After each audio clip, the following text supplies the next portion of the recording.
Hey guys, welcome to our first Twitch stream on Robocars 2017. So I've got Justin, we've got Adam and Will here, and Sunil, myself. So today we're actually going to talk a little bit about how you can build your first autonomous car on AWS. So here are all the cars that everybody has built here using contributions that Will and Adam have had to the donkey community.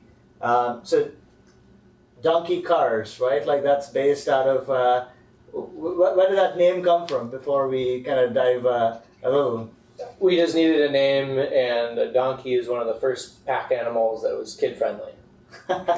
Kid friendly. There you go. So we're building up Twitch streams and a lot of blog posts so that people learn. But the ultimate goal here is Road to Reinvent. Mm-hmm. So we're having a hackathon.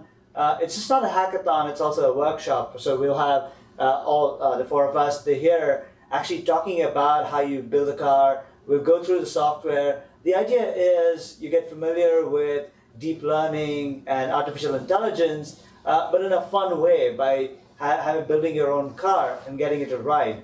So we'll share the links. It's Robocar Rally. Registration's open in a couple of weeks, but just follow along on our AI blog and also on Twitch. We'll have these videos recorded as well, so you can go and learn how to build this. So maybe we'll just start by introducing ourselves and Justin. Sure.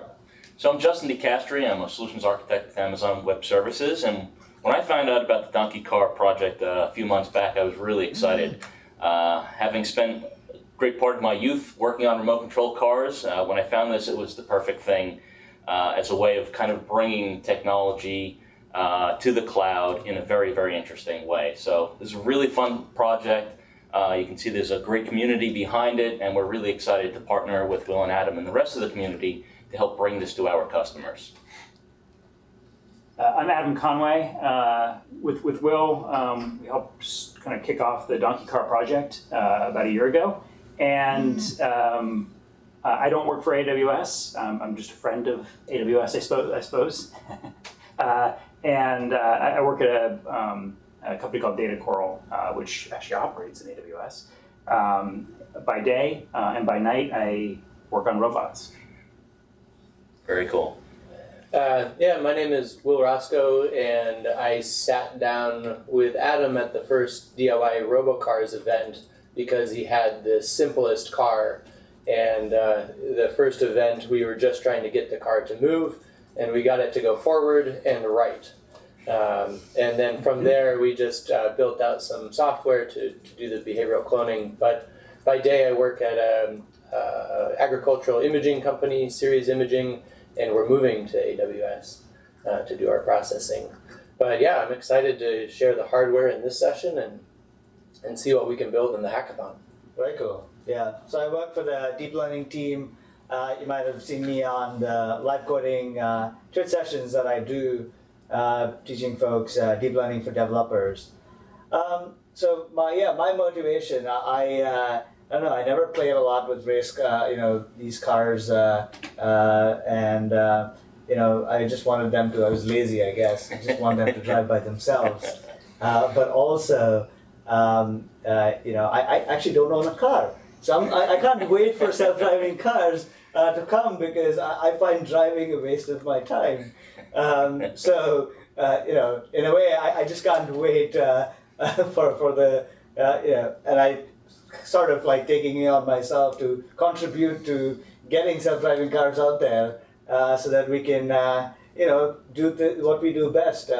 Keep on our phones and not drive. Yeah, in terms of motivation, so 2 years ago, I was riding BART and super frustrated. BART is the subway here in the Bay Area. And I wanted to know, how is BART going to get better? I assumed there was a 10 or 20-year plan to have it be amazing. But then I read the 20-year plan, and it wasn't going to improve at all. So I ended up running for the BART board director's seat on the platform that we should replace the trains with self-driving cars. The feedback from the voters were, we don't believe you that it's possible. And so I wanted to build a demonstration project to show how cars could operate like trains, and we could actually build it out. That's fantastic, right? I mean, that's a great motivation. Actually, a testament is the community you've built, right, Will? So how many people, can you talk a little bit about the community you've built around donkey cars, and like how, since the first time we met, like, maybe Jan or Feb this year, there were like 5 people or 2 people, just starting, and now can you talk through that journey? Sure. Well, again, it started just sitting down next to Adam, who had this sort of simple hardware build, and looking around. I sat down next to him because I looked at all the other cars, and there are wires going everywhere, and there's 30 terminal screens open trying to control each component, and I really liked the simplicity that Adam had brought to it. And then from there, after going to the couple DIY Robocar races, we realized that everyone was trying to solve the same problem. So we put in the effort of researching the components and standardizing the ones that really worked, and then building an instruction set that people could follow and build on their own. And we have an active Slack channel where people get help on an hourly basis, and some really high caliber software people that are doing amazing things with the donkey car. And I mean, well, Adam as well, right? We kind of started this off in Oakland, but now things are popping up around the country. Maybe can you talk a little bit about that? Yeah, we have a little introductions channel, and we've seen cars from Norway, Puerto Rico before the hurricane, Brazil, Taiwan, and all across the U.S. And so it's really cool to see these cars pop up everywhere, and we hope to get to the point where we can start sharing the autopilots that we create rather than just the sort of infrastructure software. It also seems like there's also regular races down in San Diego. There's about 20 donkey cars down in San Diego with the San Diego Robotics Club, yeah. So they built about 20 of these. Just basically built them using the standard off-the-shelf design, which is great.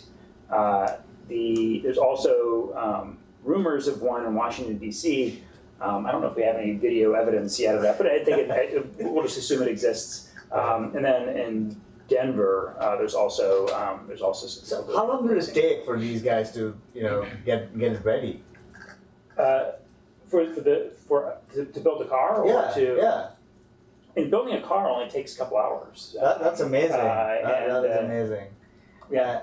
And given the fact that people have been able to replicate this all over the country and parts of the world, I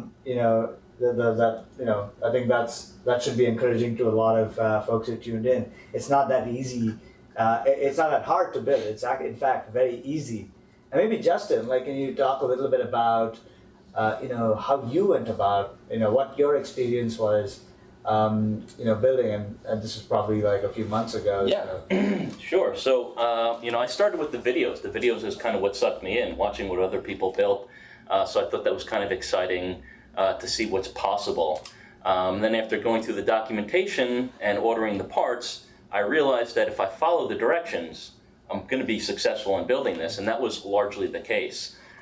So the documentation that you guys have built is pretty thorough in exactly what parts you need to order, how you assemble it, how do you put it together. And then the exciting part is you've now built this, and now you have to train this thing and teach it how to drive. So the assembly part was a lot of fun, putting it together.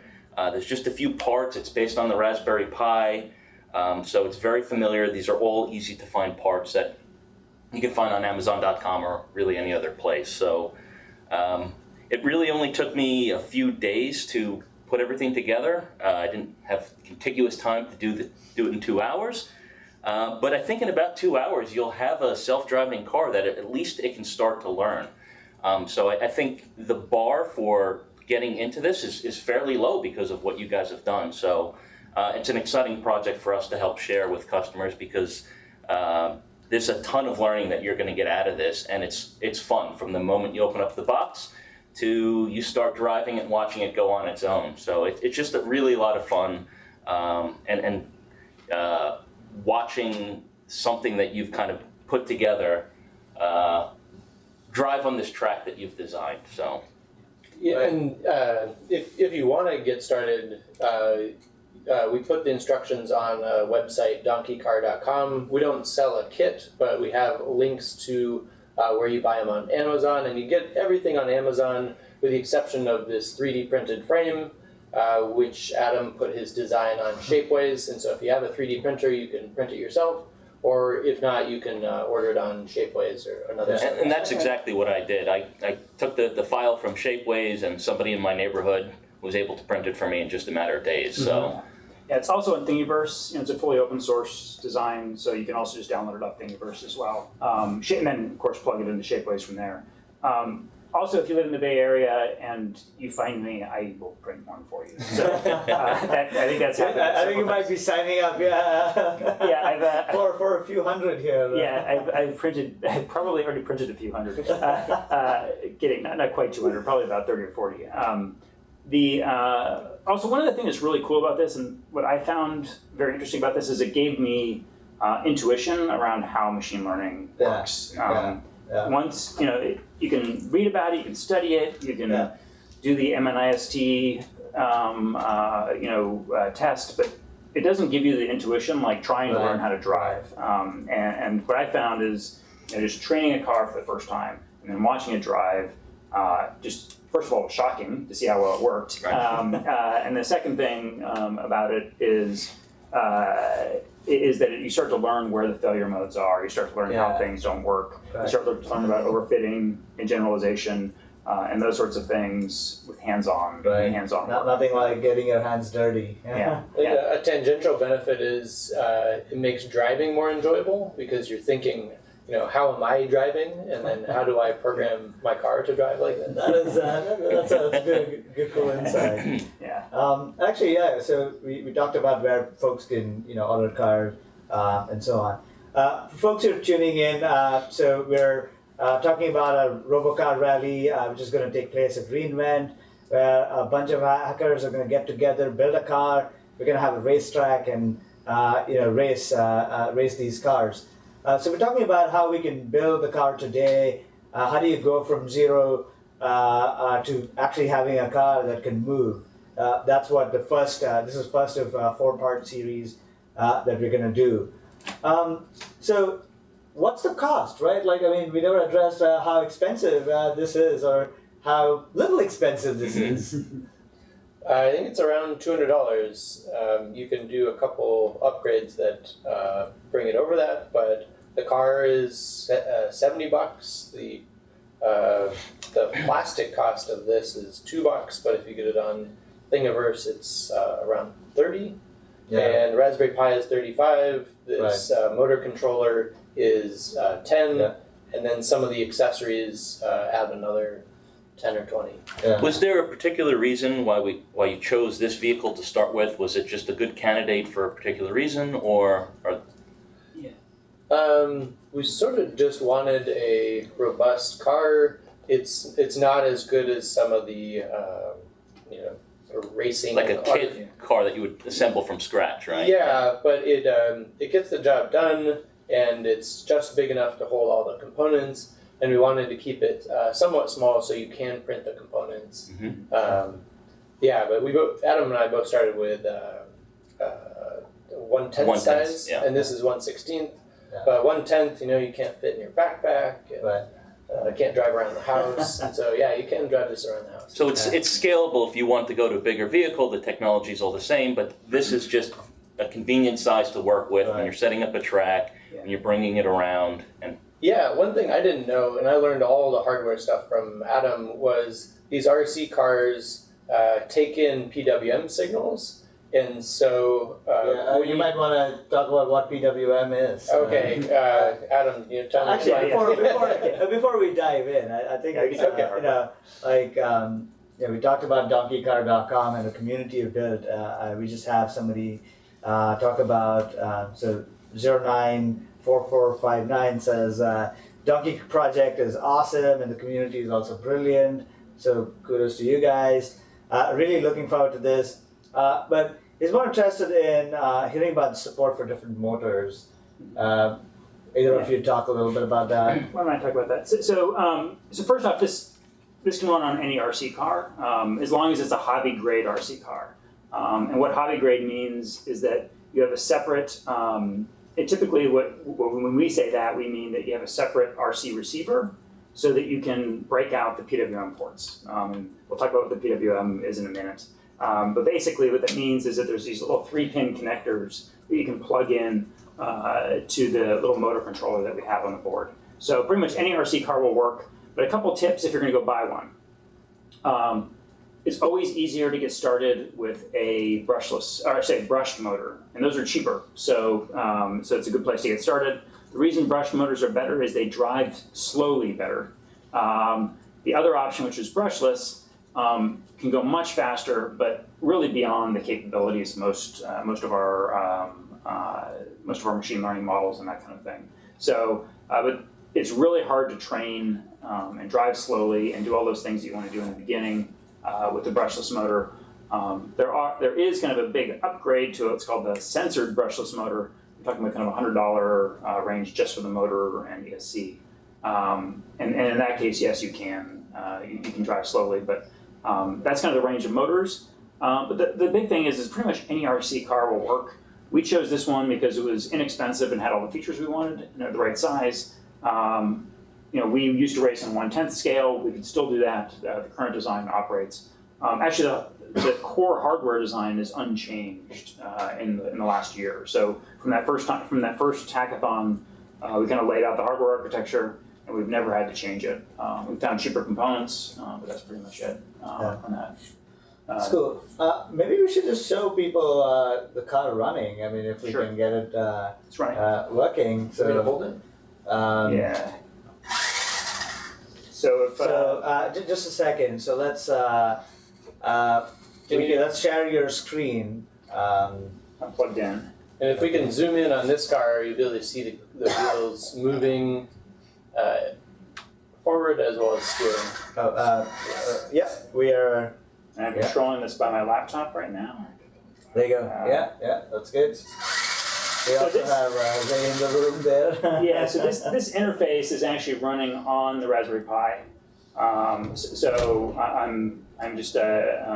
just went to the IP address of the Raspberry Pi, a port number which has been consistent, which is 8887. And when you get there, you end up on this page. And this page helps you do a lot of things. I've changed the throttle settings to make a maximum throttle of 35.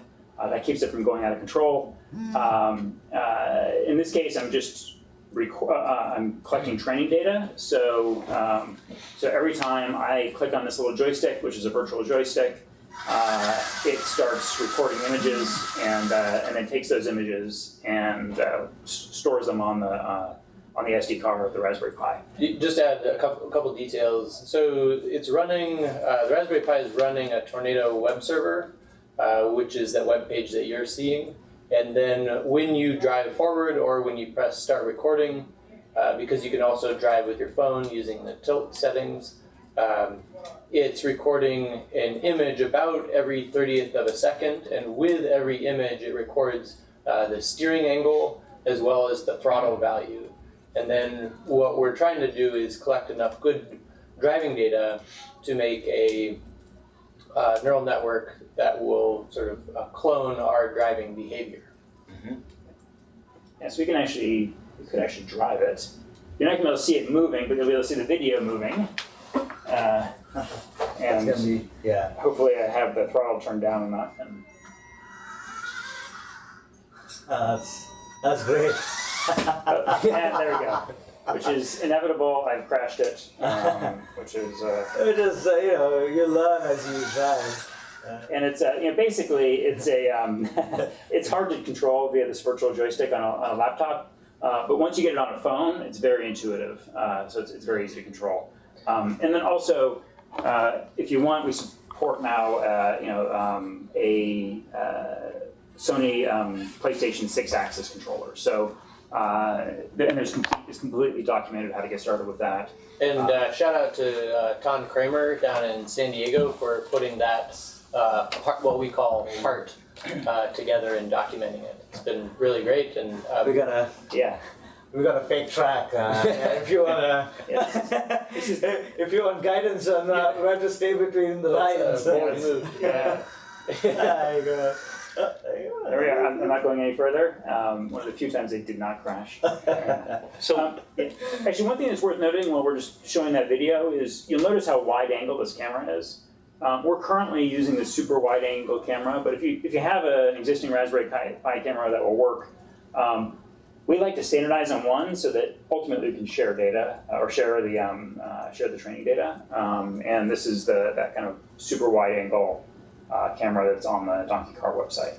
And if you are getting started, I really recommend just going with the recommended parts because Adam has put a lot of thought into this design.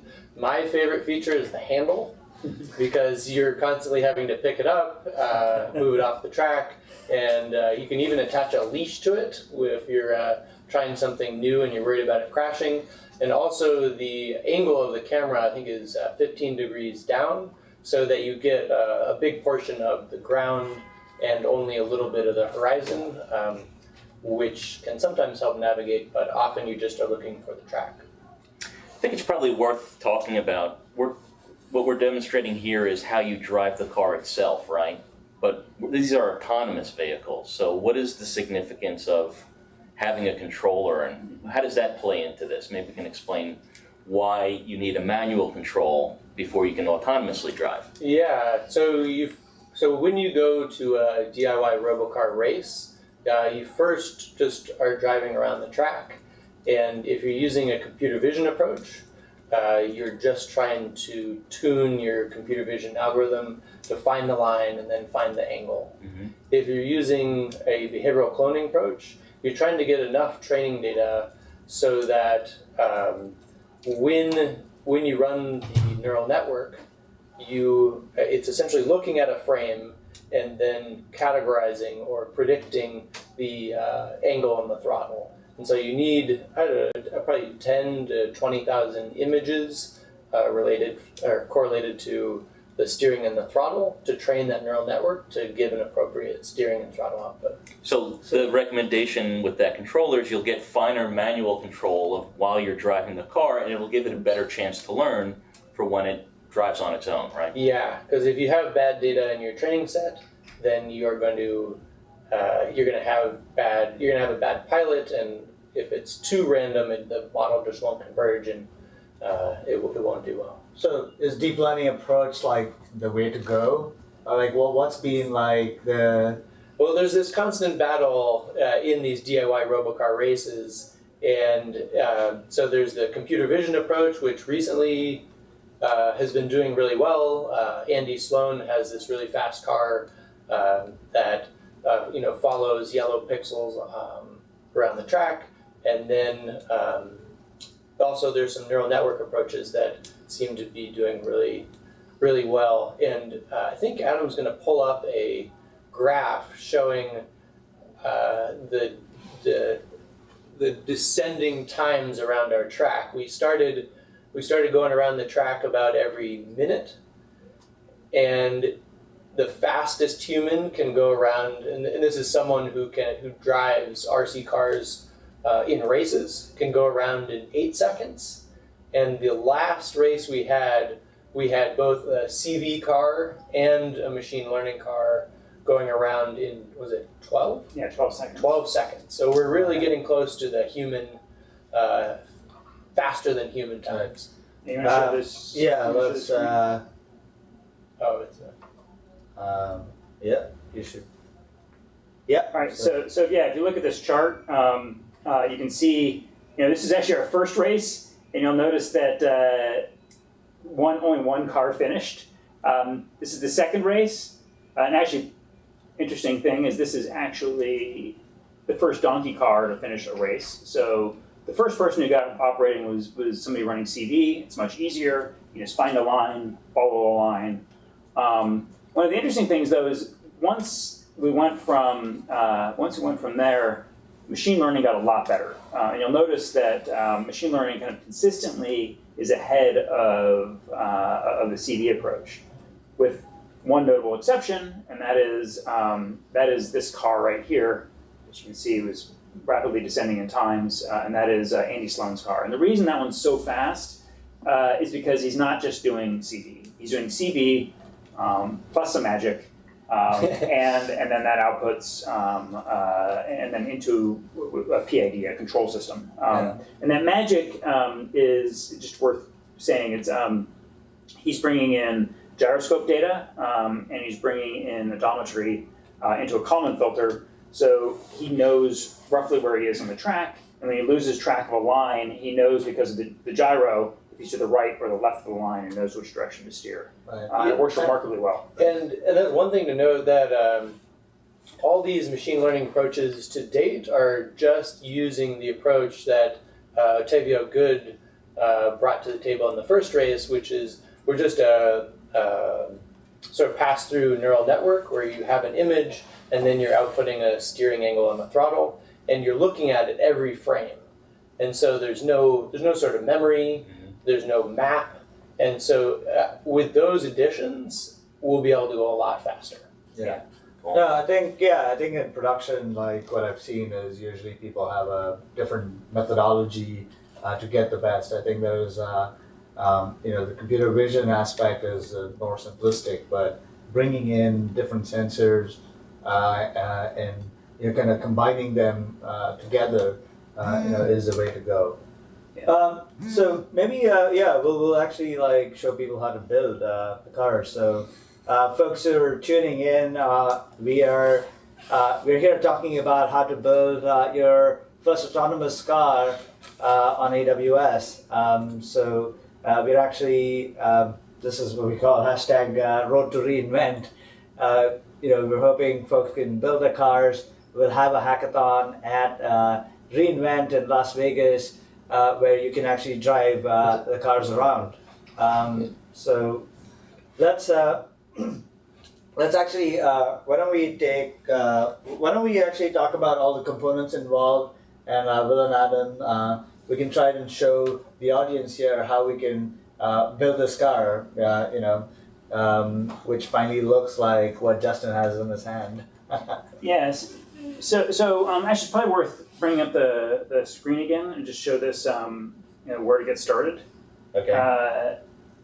If you see the screen, basically, is the screen up? Now, Okay, perfect. If you see the screen, this is the Donkey Car website. It's a website that Will maintains, and basically has all the things you need to know about the Donkey Car, including how to get onto the Slack channel, where to get the docs, all of that sort of thing. And if you just type docs.donkeycar.com,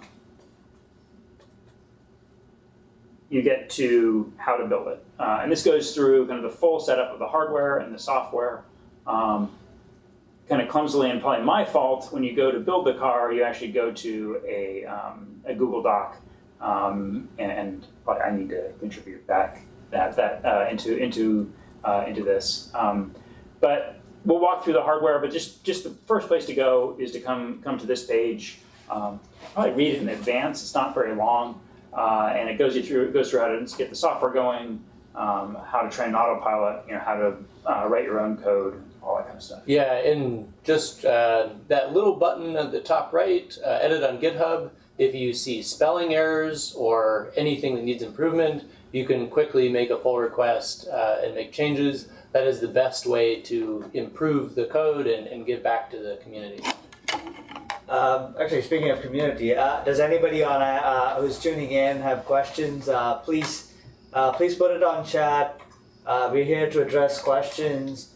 So go look at donkeycar.com. Look at our Robocar event website that we shared ahead on the Twitch channel. Let us know if you have questions. More than happy to address. Now we're let's get going. So you walk through how to And build heading in a the build the hardware part of a donkey car. Yeah. And if we could get the camera to just focus on this table here, that would be helpful. So we have two sets of plastics here, and kind of maybe that's kind of the first thing to look at. One is,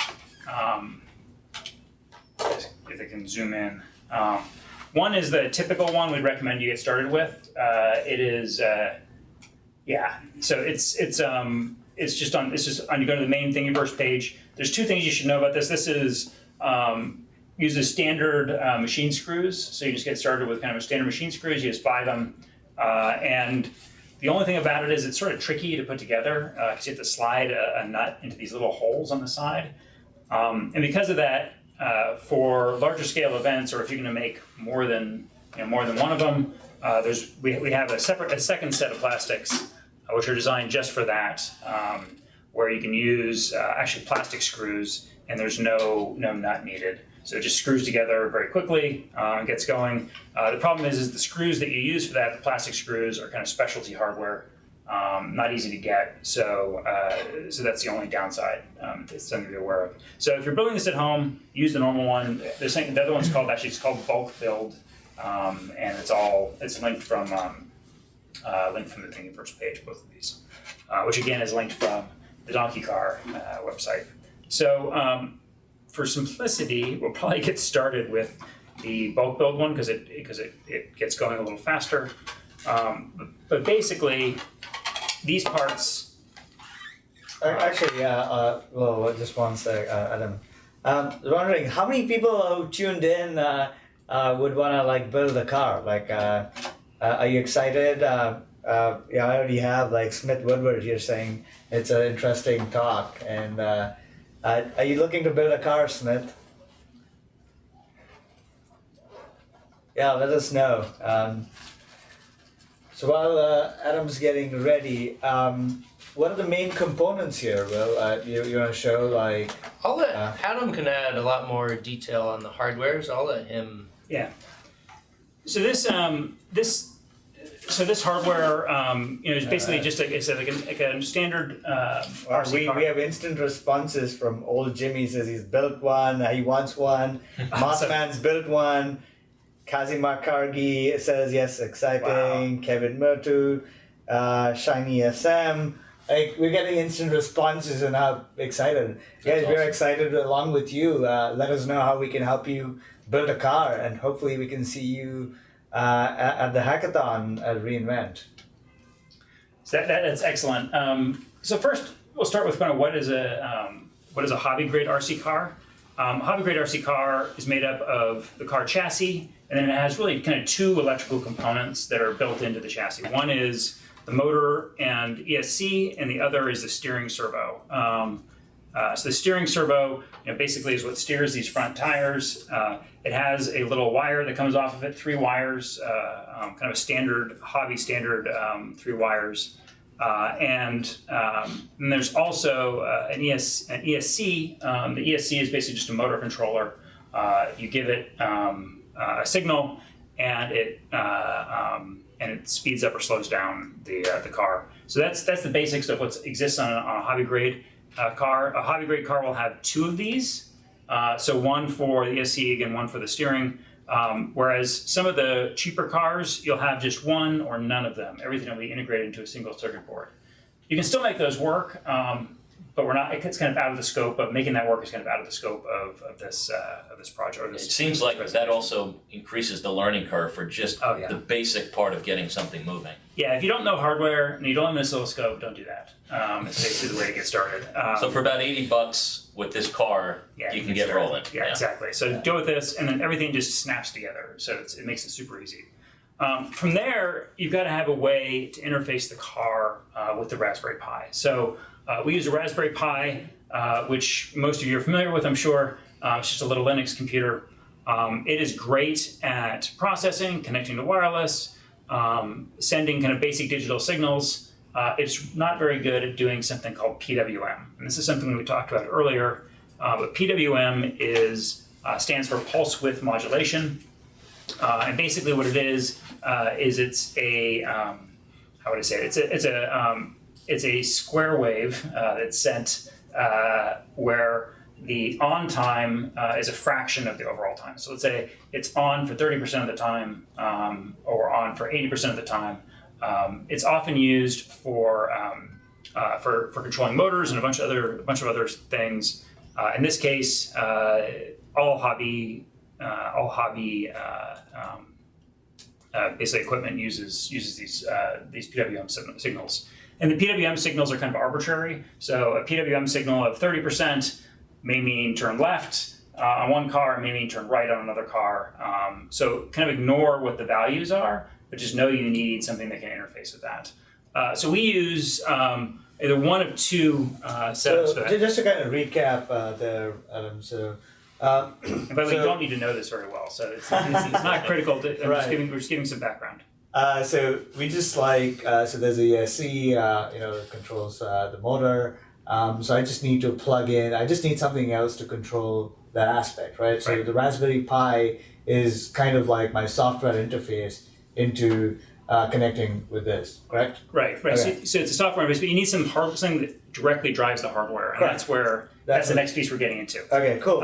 And for folks who, there are a couple of questions from K18R and Kazim Makargi about where the event is. So we're working towards a hackathon at reInvent, which is an annual developer conference that AWS puts together starting November 26th in Las Vegas. So guys, it's reinvent.aws.com/learn/robocar-rally is where the event website is. And as far as building the car itself, if you go to donkeycar.com, that's where you can find all the information that Adam and Will have been describing, all the instructions on where to buy the parts, how to assemble them together, and hopefully this video helps you kind of give a more visual, whole representation of how do you go about this. Should we also plug the event in Oakland as well?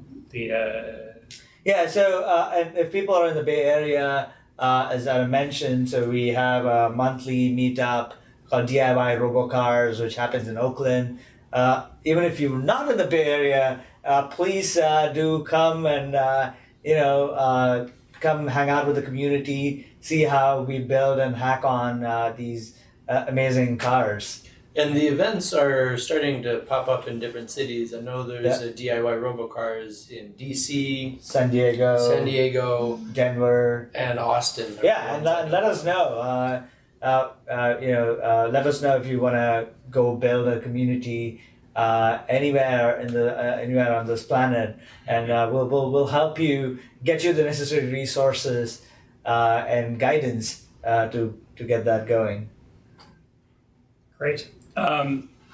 So going back to the hardware, you interface with the remote control car with a component which looks something like this. It's this little circuit board on the standard Donkey. Can you zoom in a little bit on that?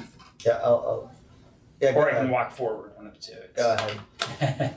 All right. No. It's on. So okay, go ahead. It's zoomed. Okay. So this little module right here. This module, you can buy them on Amazon. Actually, you can also buy them for about $3 on AliExpress if you're looking for something like that. And it's called the PCA 9685. And if you just search for that, you can buy it. You can buy them there. This little module is one that's already put together by Adafruit, and what's nice about this one is it just plugs in on top of the Raspberry Pi. It's about 3 times as much as the others, so people go. It also requires soldering. Oh yeah, it also requires soldering, whereas the one that's built that we recommend does not.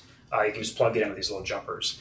Are there any compelling reasons why someone would want the more expensive one that requires soldering versus the plug and play? Or it just makes for a tighter design. We started with these. This was the one that Will and I first purchased when we built our first cars. There's still a bunch of them being used in donkeys, but as we've moved on, we found a cheaper way. We're always constantly looking for cheaper ways to build the car, make it more accessible to people, and that's why we moved to the this PCA. Like I said, it's PCA 9685, and that's actually the component. So that component uses something called I2C to communicate with the Raspberry Pi, or the Raspberry Pi communicates with it using I2C. It's a super simple protocol. It's 2 wires, and it works nicely. And what that does is it offloads the Raspberry Pi from having to do PWM. So any of you that know how PWM works, it works great on something like an Arduino or something like that, but on a Linux computer, it consumes CPU. It's done with software timing, so it's inaccurate. There's lots of issues around it. So we just offload it to this board, and for a few bucks, basically, you completely free up the Raspberry Pi to do what it should be. So the standard design uses this. I don't know of anybody that's doing PWM and software on a Raspberry Pi, so that's the better approach. But the good thing is, like, the interface like helps you. You just need to make essentially an API call to give it to turn left or right. So it's fairly simple. And what Will and Adam have done, like having played with the Donkey software component itself, it's you get a nice function wrapper which we just make a call to control the car. So it's simplified to the level, and I mean, for folks who want to dive deeper, of course, you've got all that information. But folks who just want to stay at the software level, not to worry. It's all simplified. The interface is pretty clean and super easy to actually get hacking. Yeah. Just a few quick things on the hardware, just so, and we can stop on the hardware and get into the exciting part, which is the software. This platform people have talked about using this platform for other things, doing other robotics projects around it. So it's just worth spending a second on how we control this. If you want to set up, we do a bunch of work, I should say, Will did a bunch of work when he built the standard image for the Raspberry Pi, and it has a bunch of stuff where it already enables the I2C. Goes through this detailed process of troubleshooting, making sure it came up. Where if you do this yourself, you're gonna have to go through kind of a big to-do list it's actually on the Adafruit website. So if you just take the standard module that Will built, it's all taken care of. Kind of all the complex low-level Raspberry Pi stuff is done. All you have to do is plug it in and go. It's also worth mentioning one other thing, because this hangs up everybody, and we've mentioned it several times in the docs, but these little PCA components have 2 power sources. They get power for the digital side from the Raspberry Pi, so the Raspberry Pi actually powers it. And then it also gets power from the main battery, so the battery from the RC car, and that drives the servo. It takes a lot of power to drive the servo, so you need to have a big battery. And that when you plug in the ESC, it should automatically power that side of the servo. If it doesn't, you actually have to come up with another power source. Just something to be aware of as you're getting this up and going. So the standard one, though, the magnet supports powering from the ESC. So you're saying we just need like essentially one battery, one extra battery, right? The car already has a battery. So we need another battery pack that powers the Raspberry Pi. So that's all we need to get everything going. 2 power sources. 2 power sources. Yeah, one for the car, the other for the Raspberry Pi. Yeah, it is possible to share a power source, and there's actually, I think we even recommend something in the docs on how to do that. But typically people use 2 different power sources, and the big reason for that is not to simplify it or to do anything like that. It's because often when you get going on a hacking session, you've got the Raspberry Pi running the whole time. You don't want to run down your RC battery. So plugging in a cell phone charger battery into your Raspberry Pi will power it all day. So literally, I get to the hackathon, I plug in my Raspberry Pi, I come home, I still have charge. Actually, haven't charged this in 3 times. So you have, you're charged pretty much for several. Well, it's going to die probably in a minute here. And then you save up that the RC car battery. So it can, so you can drive and just plug that in whenever you need the to. car's fast enough. We're not concerned about the added weight of an additional battery, right? Yeah. That doesn't affect it. Those are really fast. I was surprised the first time when I played with them. It was like, well, It's fast enough. it is. It's hard to control. So I think another trick for people is the software. You can actually there's a component where you can control the throttle. So keeping it at 20 to 25%. Makes it human drivable. It's almost a rite of passage where you have your first autopilot and you press drive, and so you're hoping it's going to drive itself, and it goes full throttle. And these things are rated up to 40 miles an hour. Wow. And so it takes off, and there's no hope of you chasing it. That's more than the residential limit for cars. I've seen Adam run almost half mile out of his car. I do remember that. We were in an open field, and the car just kept on going, and it was. There was a lot of people sitting around. I think I've got pictures and videos of that. Yes, there is a video somewhere. We should share. We should share that. So for now, until everything else can catch up, weight is really not a consideration. Typically it is when you're building race cars, you want to minimize the weight, but that's not quite applicable here yet. Right. As soon as we move from a stateless model, though, which is what we're running today, to a more stateful model, you start to actually run into traction budget issues. And we've seen that with Andy Sloan's car and Ottavio Good's car. The Donkey is super close to that. But at some point we will run into traction budget issues. But you, on your first 20, 30 runs of this, won't have to worry about it. So if you want to go spend money later, you can do that and make your car much faster. And it's worth pointing out that these are 4-wheel drive vehicles as well, so you've got plenty of grip at each corner to... So we have Will now trying to get the car assembled. Yeah, I think it's broken. Oh yeah. One of those is broken. So, but that might be. I can show it on my car. You know, just so I will show how to we're assemble. gonna get our hands dirty now and show you guys how we'll build a car. So this is the RC car which you can buy on Amazon.com. And then you can just take the kind of hood that you get, so we can just get hold of the chassis. And now, so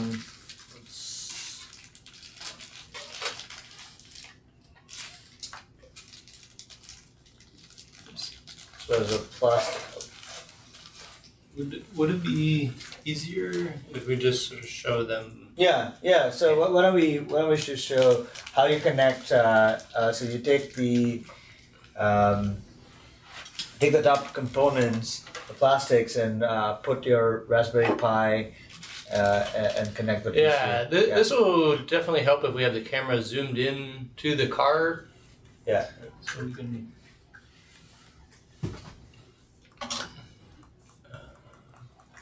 Maybe even a little further. Yeah, go ahead. Just so you can see the individual components.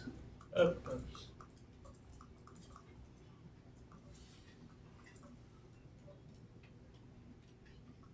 Sorry. Yeah, go ahead, Will. Okay, so let me see if I can find you here. Okay. So on the top, you just take the Raspberry Pi and you bolt it down to the bottom frame. And you do the same thing with the PWM controller. And then you follow the wire diagram that lets you connect the Raspberry Pi. What are these pins called? The GPIO pins. There's some communication pins in there.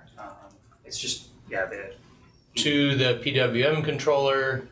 And then you, the way that I've found works best is you just zip tie a USB battery to the bottom, and then you can use any USB cord, but one with a switch really helps, so you don't have to constantly plug and unplug your Raspberry Pi. and you plug it into your Raspberry Pi. And then this is, and then the camera. You bolt the camera to the frame, and you plug in the camera to the camera port. So this is everything you need to power the software. Oh, and then the USB card here. You'll write the image from the Donkey Car website. SD card. The SD card.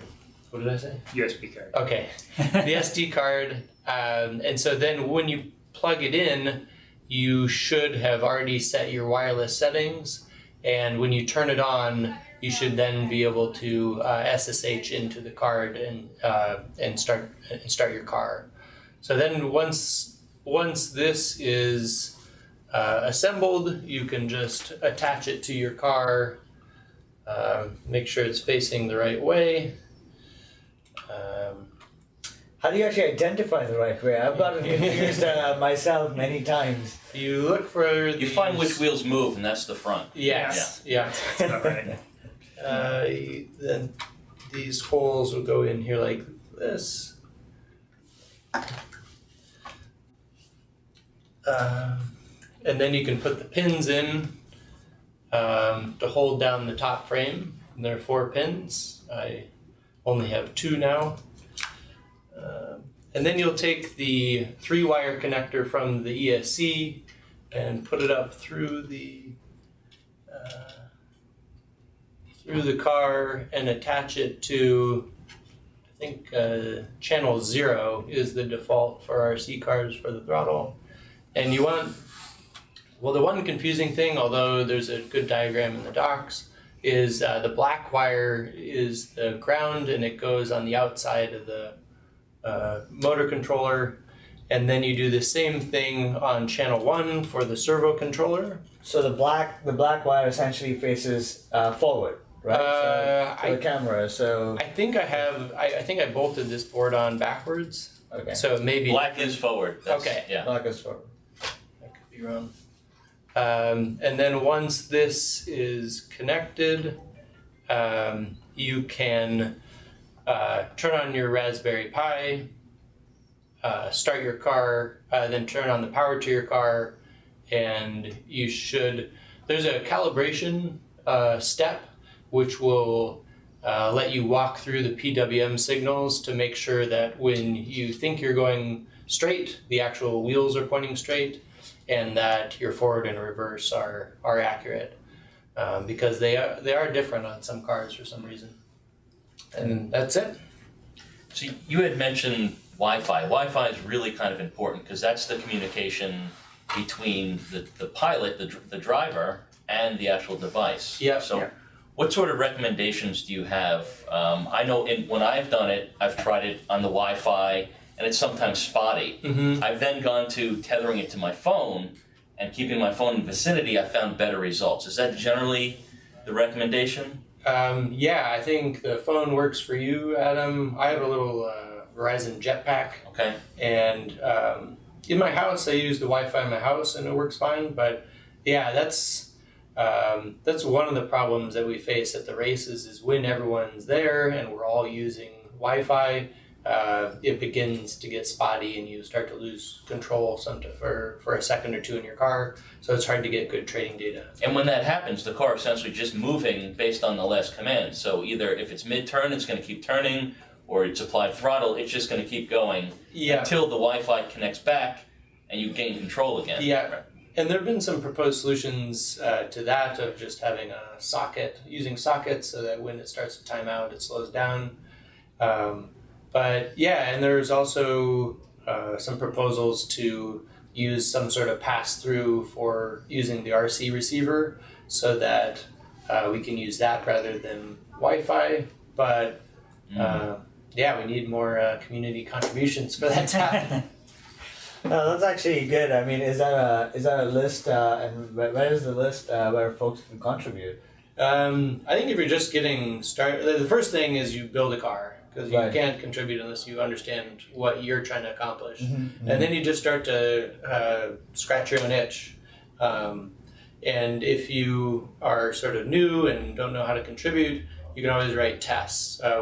one of the recent feedback we've gotten is don't make any breaking changes to the master branch, which is obvious, but sometimes we're just trying to improve it quickly that we'll break it, and then some newcomer will tell us that it's not working and we'll have to fix it.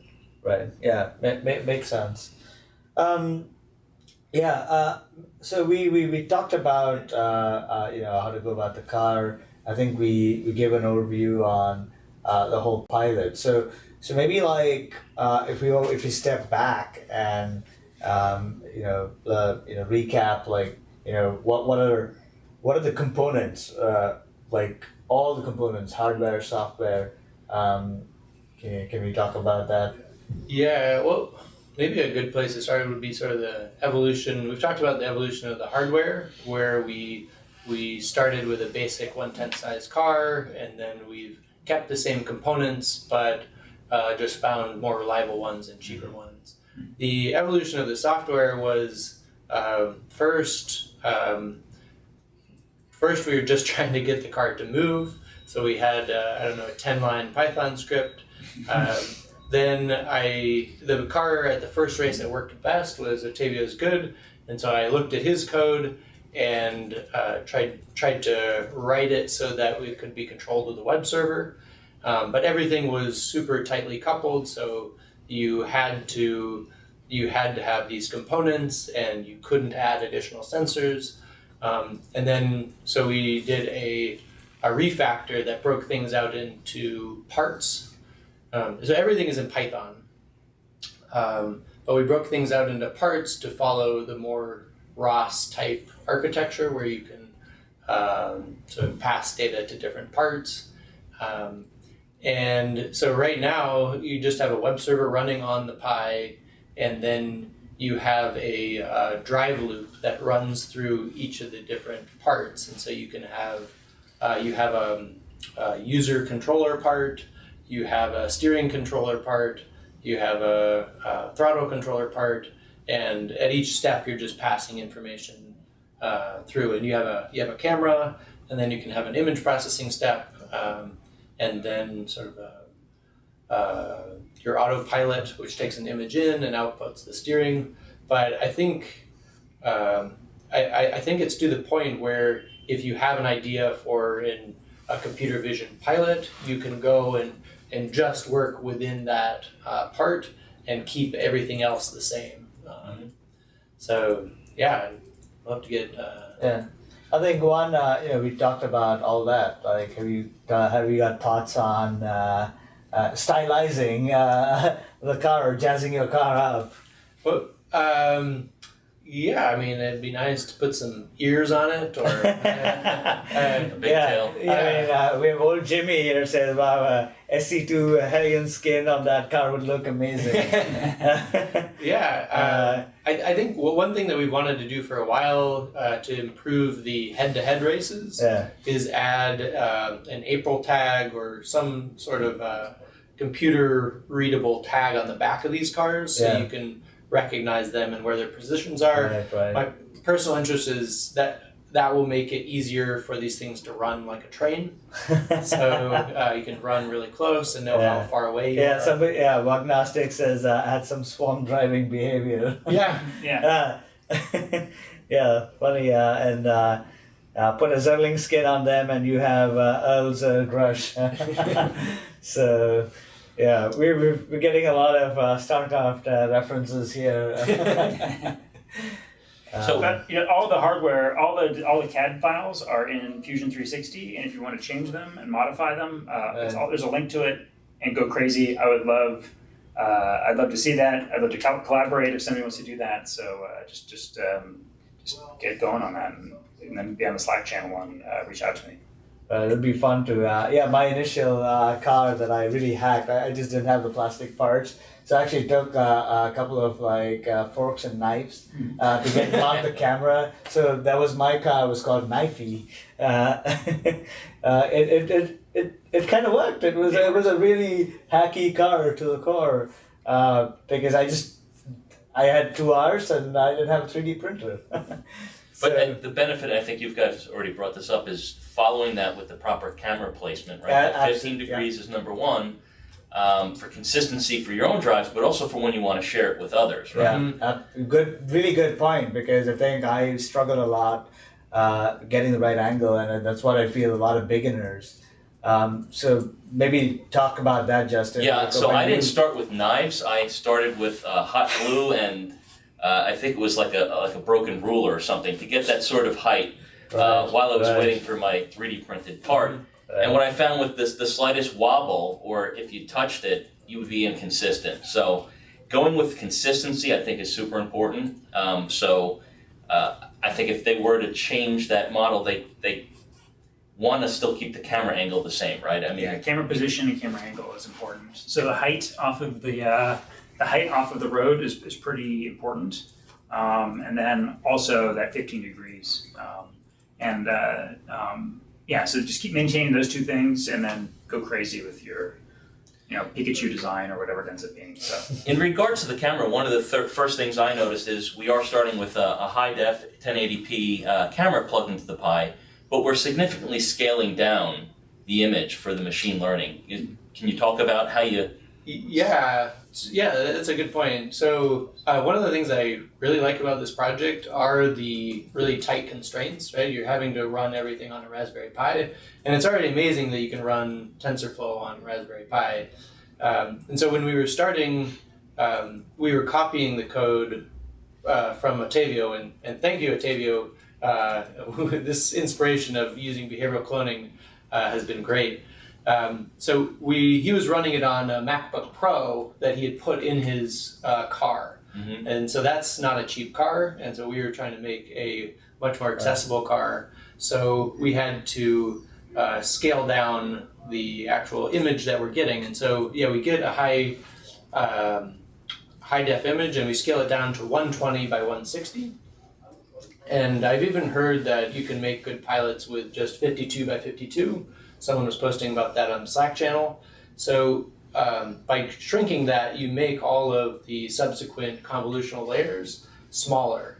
And so right now, the model that most people use is about 200,000 parameters. And you can run that at 30 frames a second. Mm-hmm.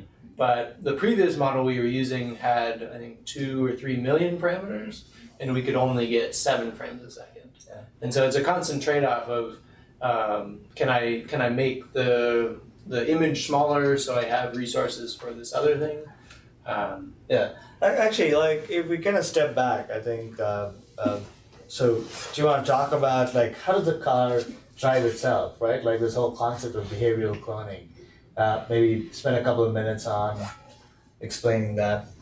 Yeah, so you're training a convolutional neural network, and NVIDIA has a really good paper that will explain this better than I'm going to be able to.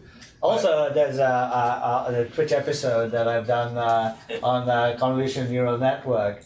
So if you want to get the basics of that, we will post a link there.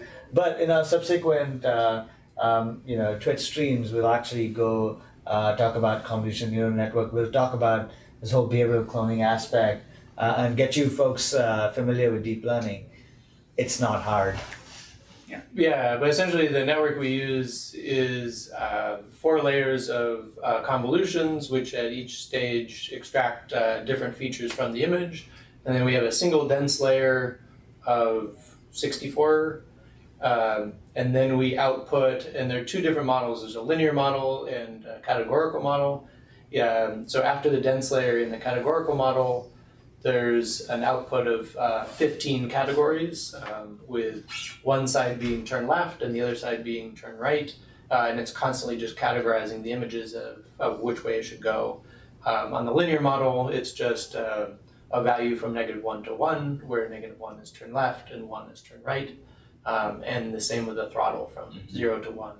So you're just 30 frames a second passing through an image of the track, and if the track is turning right and you trained it to turn right when it sees right, hopefully the model will output a turn right signal. But these things are extraordinarily hard to debug. Sometimes they don't work and you have no idea. And so there are people that have built debuggers that show that color the image red where the neural network is using those pixels in order to turn. So, Right. So all it's learning is essentially like if you drive really well, then it takes that behavior. So so training, like making sure you have the right data and cleaning that and making sure it's learning. Oh, I took a right. I took a a nice smooth turn on that curve. So it kind of learns to do that. So it takes on the behavior of the driver. Just one thing that's worth summarizing on this is, as a user, when you're running around the track and you're controlling it, what we're recording is one image. We're recording the throttle settings, and the throttle settings are not based on are kind of independent of your calibration, so that way you could share it. And angle, and the same thing that's kind of independent of your. So collect those pieces of information. You can actually go into the data file and see it in JSON and see the image and see what's been collected. With those three pieces of information, we feed that into the neural net. When you're training, you have all this what's called labeled data, which is these images with these two labels. You're basically training it how you drove. That now what it outputs. Now when you just feed an image in without feeding in the other two, with the model at the end, when you're just feeding the image without the throttle and the steering, it predicts what the throttle and steering should be, and that's what drives the car. So every frame that comes in, it says, oh, the output should be left and 50% throttle. The next frame comes in, it might say right and 70% throttle. You don't want it to actually jerk around that much, but it can because there's no memory and no state in the current design. That's roughly how it works, kind of end-to-end kind of behavioral cloning models. So when you're starting out, you actually want to drive it a little bit slower so that you're not oversteering, right? Because you don't want it to learn that you were turning right in a left-hand turn because you had oversteered, right? Yeah, and actually when I drive, and this drives everybody crazy, I drive extremely slowly because it collects a lot of frames, which you want 10 to 50,000 frames. I don't know, is that what you go with these days? Yeah, at least 10,000 frames. And I spent a lot of time thinking about the lines that I want to take and the throttle I want to. So you're actually looking for like the racing line through the corner, the fastest way through the corner? You can train it in that. Now there's a problem is if you just take that racing line over time, the car won't know what to do if it's outside of the racing line. Okay. There's risks in, and so you want a general model. I choose certain lines, and I would say they're not racing lines, but they're reliable lines. Okay, so you're going more for consistency that it's He going wants to stay between the lines. Yeah. The standard DIY Robocar's track and the track in Vegas also will have this characteristic. There is a really hard hairpin turn, which causes most cars to go crazy. And so I focus on how do I take the line around that, and it does a really good job of emulating that, because if you don't start turning at a certain point, especially when you have the bigger cars, you miss the turn every time. And that's because the turning radius of the vehicle, if you start your turn too late, you're never going to make it. Yeah. And then if it goes out of bounds, it may not know how to correct itself, and you got to pick it up and start over. Exactly, and it's actually less important with these magnets because the magnets are such, have such tight turning radiuses. But if you have a bigger car, like a 1/10 scale, you definitely need to kind of plan out the corners, train a lot of times to the corner, and make sure that you get reliable. Yeah. So kind of there are a couple of questions on I think we've addressed this on there's a camera on the car. So it's primarily a vision-driven approach. The car is using a camera, and there are other questions about what other RC cars have we used, and thanks to this is what I love about Twitch. We have a community. People are answering questions, even for us. So we've got Wagnostic who's talked about you can use almost any car, and he says you want to use a separate ESC receiver to simplifying creating the bottom board. You should look for something that has support for the body that is level. So I think thanks Wagnostic to helping us out there. And that's actually a good point. That's actually a very good point. And that's actually one of the things we used to select this car was choosing something that had these little 4 corner pins that were level. Typically, off-road cars have that. So if you're buying a street car or a buggy design, those typically do not have those level pins. So we chose what's called a truggy, which has both has all 4 of them at the same height, or sort of anything that looks like a kind of a pickup truck would typically have those at the height. But usually, when you go on to a place where you buy RC cars, they'll have an image of the top removed, and you have to kind of look at it and try and estimate whether you think all 4 of those little pins are at the same height. And there's usually some adjustability within that height, but if some designs you just can't put a flat board on top, and that just makes it that much harder to get the car up and running. Yeah, so we've BC Kanzler asking a question. How do your targets respond to device response time? Is it already adjusted for you within the training data? Assuming that device response time is the time between when the camera receives the image to the steering output. Yeah. I mean, that's when you're running the model is close to a 30th of a second. Right. And so at the speeds that we're currently going, it doesn't seem to be much of an issue. Right. And I think we'll try to overcome that as we go faster with some sort of network with look with ahead state. prediction. Yeah, with state or look ahead, Right. so that we can anticipate the turns. Because I mean, if you're gonna think about that, like we have depth because depth information is not captured at this point, and if you're looking at the track, we can potentially sense the depth, taking multiple pictures, and do a look ahead. But again, those are more advanced stuff. I think we're focused on getting the car, doing a lap. I think that's at the hackathon. That's probably what we're gonna aim, in a time frame that we have. Yeah, and one thing that's missing on this car is odometry. Mm-hmm. And so you are just sending throttle outputs. You're not Right. sending velocity outputs. And so one thing that I'm working on is making visual odometry. Yep. So that you can just with your camera get close to how fast you're going, how far you've gone, and sort of which way you're turned. And I think that's going to be really helpful for the upcoming ABC race in Denver, since that race is not just just on a track. It's actually on a wide track with hay bales, and you have to go through obstacles. And so it would be really helpful to have a map and know where you are on that map. Yeah. That's great. Maybe we can just do a final recap and before we end the stream. What I'd love is maybe we can just go really quick, summarize the components, and show where things go, and then Yeah. Do you want to do summary of the hardware? I'll do summary of the software. Sure. So it's a standard RC car, kind of what is called a hobby grade RC car. On top of that, we attach a servo driver. It's a servo driver. It's a standard component you can buy from Amazon. That gets plugged into a Raspberry Pi, which has a camera attached. That's really the electrical system of the entire unit. We have this nice 3D printed plastic chassis, which does several things. One is it gives you a handle. It gives you a base plate. It sets the angle of the camera properly, so we can share data. It also has one other nice added benefit that you don't have to buy standoffs, because standoffs are printed into the chassis. It just plugs together if you buy this magnet RC car, and you can be up and running on the hardware in probably about an hour if you sort of know what you're doing.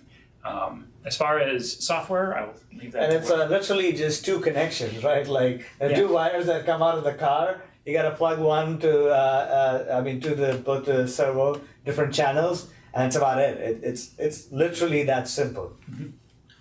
Yeah, so for the software to control it, we have a web server that runs on the Raspberry Pi that you can control from your computer or your phone. You'll drive it around and it'll collect images, steering angles, and throttles, and they'll be saved to the Pi.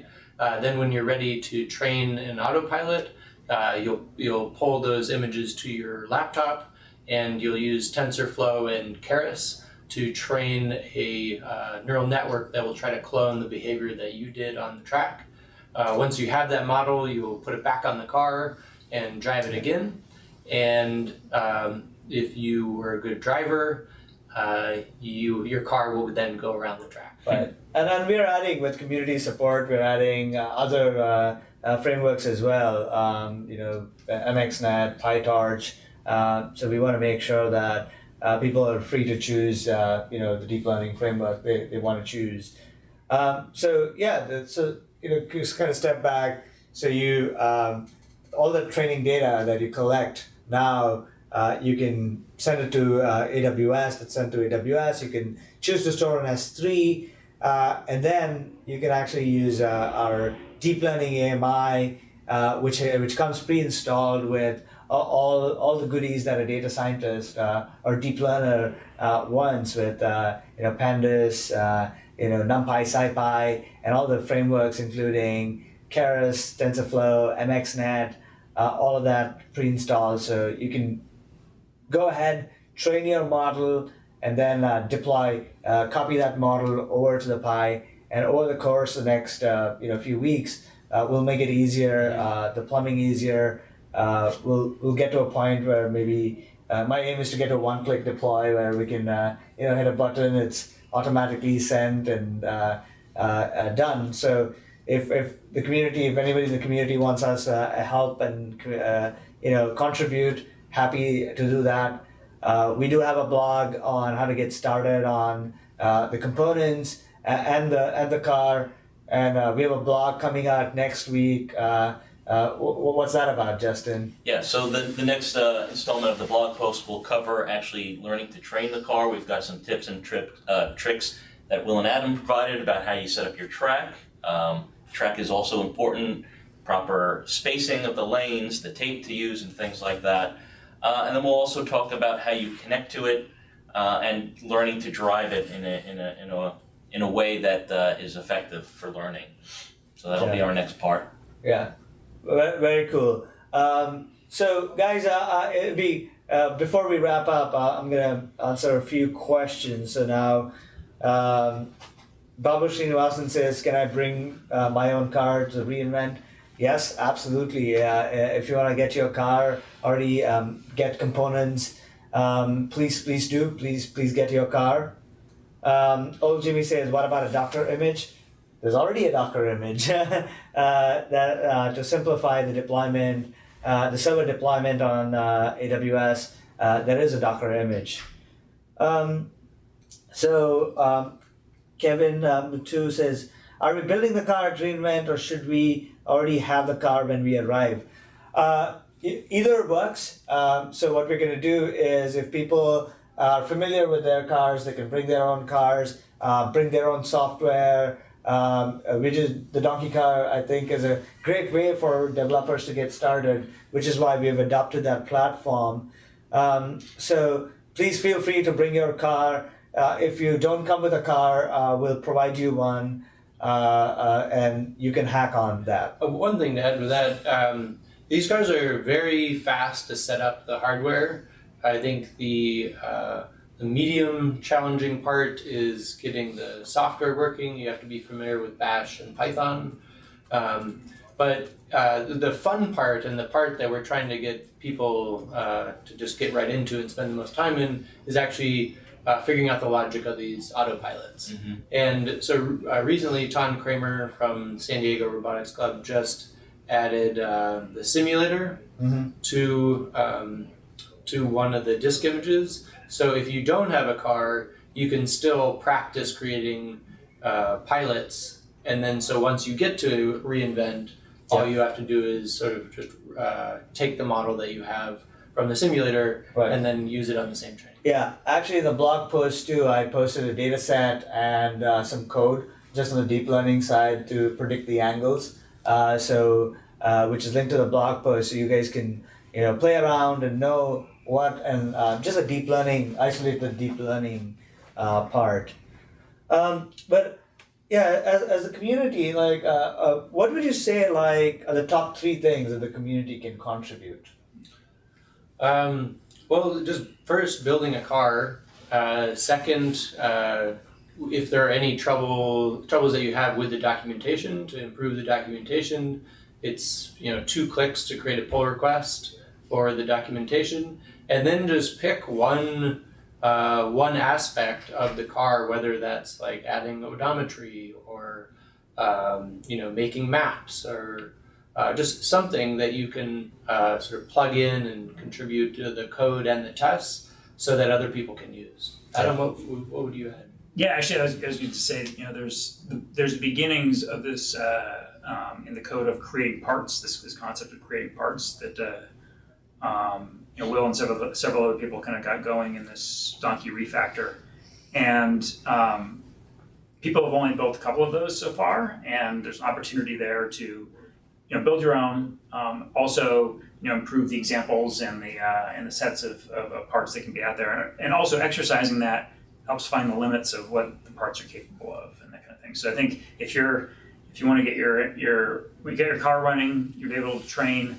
By the way, you can train on the sidewalk outside your house. I've done that, I think I've seen pictures of you and Will like with a leash on the car. Yeah, my neighbors make fun of me or say stuff like, "Oh, that's a nice toy," and of course I'm in my 40s and that's slightly embarrassing.